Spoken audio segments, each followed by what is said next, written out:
C'était Noël.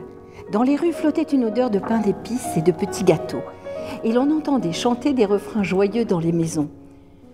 Une femme pauvrement vêtue se tenait devant la vitrine d'un magasin et regardait les nombreuses poupées plus belles les unes que les autres, qui étaient exposées entre des assiettes en porcelaine, des chevaux à bascule et des ours en peluche. Elle portait de jolies robes de soie rose ou bleue ornées de dentelles, de rubans, de chapeaux fleuris et semblait vous observer avec leurs grands yeux de verre. La pauvre femme eut tout à coup l'impression qu'elle se chuchotait des choses entre elles. Elle ne savait pas que les poupées s'animaient le soir de Noël et comprenaient tous les soucis des hommes. Après les avoir admirées longtemps, la pauvresse se hâta de rentrer chez elle pour retrouver sa petite fille qui était malade. « J'ai vu de merveilleuses poupées assises à son chevet. Elle lui dit combien elles étaient belles et combien elle les aurait aimées. » À quoi ressemblait-elle, voulut savoir la petite fille. Au petit chaperon rouge ou plutôt à Blanche-Neige? Pouvaient-elles parler et ont-elles dit leur nom? Ah, si seulement je pouvais les voir moi aussi. Nous irons les voir dès que tu iras mieux. Dors maintenant. Sa mère remonta la couverture jusqu'à son menton et lui dit de dormir. Elle ne se doutait pas que les poupées avaient été touchées par son malheur.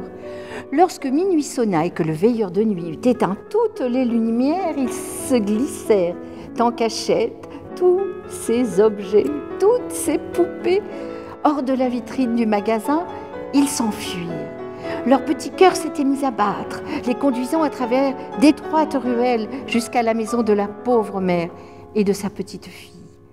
Cependant, au coin d'une rue, elles croisèrent un monsieur d'un certain âge.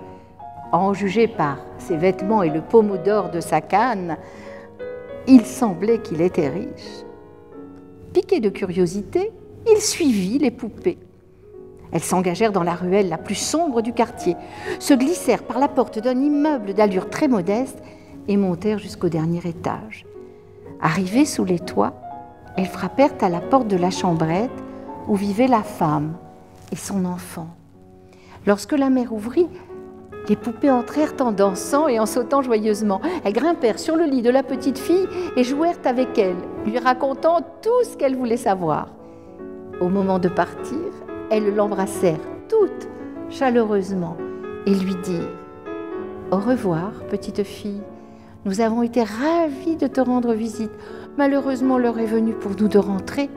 Il faut que nous soyons dans la vitrine au lever du jour. » La mère les remercia de tout cœur, car elle avait remarqué qu'en leur parlant, sa petite fille allait vraiment beaucoup mieux.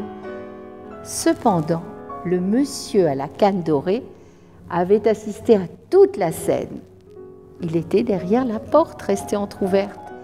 Sans un bruit, il rentra chez lui.